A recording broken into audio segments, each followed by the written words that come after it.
لوبه مو ولې وبایله. سلام مومینه ګرانو دوستانو، وخت مو په خیر. د ویډیو د مخه زموږ چینل در سره حتما سبسکرایب کړئ.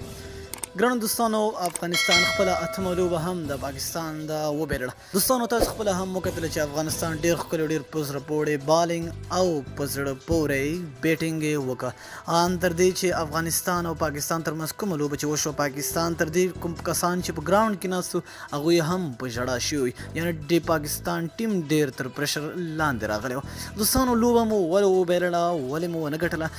غټه وجه دا وه که تاسو خپله کتلی وي، ګلبدین نایب چې کوم اور وکړه هغه یعنې په یو اور کې 18 رنز یې ورکړه د ویټونو سره. یعنې که چېرته دغه اور یې صحیح کړی وی نو موږ به ګټ کولی شو چې دغه لوبه موږ ګټلی وی. حالان کې هغه اخرنی اور د سمیولا شینواري حق کې ده، خو په هغې کې ګلبدین منځته راغی او ډېر سکور یې ورکړ، رنزونه یې ډېر زیات ورکړ. نو همغه وجه وه چې پاکستان لوبغاړي ښه ډاډه و پرې، ښه رنزونه ترېنه واخیسته.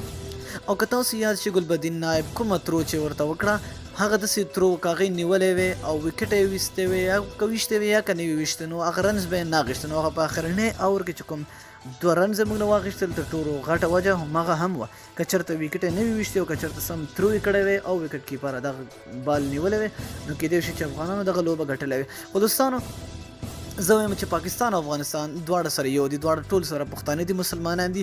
که هغه وګټه او که دا وګټه هیڅ خبره هم نشته. مونږ افغانان خو هسې هم وتلي وو د لوبې نه، سیمي فاینل ته یې کوالیفای نه شو کولی، خو بیا هم زه پاکستان ته مبارکي ورکوم چې سیمي فاینل ته یې کوالیفای شو. نو دوستانو تاسو خپل نظر را سره په کمنټ کې شریک کړئ چې لوبه مو ولې وبایلله. مننه چې ویډیو مو را سره تر پایه وکتل. د لا نورو ښکلو معلوماتو لپاره زموږ چینل در سره حتما سبسکرایب کړئ. تر بلې ویډیو دلې الله په امان.